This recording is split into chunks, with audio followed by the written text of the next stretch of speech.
केशवराव भोसले नाट्यगृह आणि राजर्षी शाहू खासबाग मैदान जळीत दुर्घटनेनंतर नाट्यगृहाच्या दुरुस्तीचं काम सुरू झालं असलं तरी कुस्ती मैदानाच्या दुरुस्तीकडे दुर्लक्ष करण्यात येत आहे असा आरोप कोल्हापूर शहर आणि जिल्हा नागरी कृती समितीनं केलाय।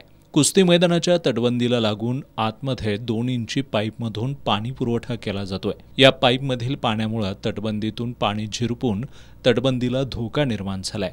याकडे महानगरपालिकेचं वारंवार लक्ष वेधण्यात आलंय, पण त्यावर अद्याप काहीही कार्यवाही झालेली नाही।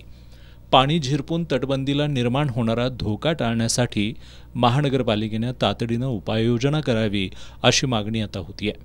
शाहू महाराजांच्या या वास्तूसाठी महाराष्ट्र शासन कोट्यावधी रुपयाचा निधी देतंय आणि त्याच संधीचा फायदा घेऊन काही महापालिकेचे अधिकारी असतील किंवा तथाकथित एजंट असतील या लोकांनी ही तटबंदी पाडण्याचा घाट घातलेला आहे की काय अशी आम्हाला शंका येते।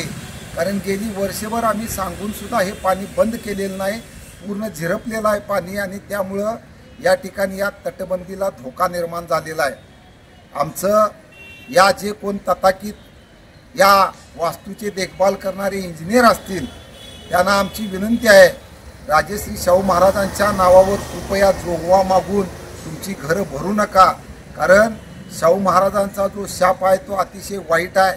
तुम्ही देशोधडीला लागाल तर कृपा करून तातडीनं हे पाण्याची जे पाणी या ठिकाणी झिरपून तटबंदीला धोका निर्माण झालेला आहे तो तातडीनं बंद करावा। यावेळी कृती समितीचे राजाराम कांबळे, चंद्रकांत सूर्यवंशी, प्रकाश आमटे, सदानंद सूर्यवंशी, प्रकाश सुयेकर, महादेव खोत, बाबा वाघापूरकर, रमेश मोरे, विनायक तहसीलदार, राजाभाऊ मालेकर, लहुजी शिंदे, महेश जाधव, प्रसाद बुलबुले आदी उपस्थित होते।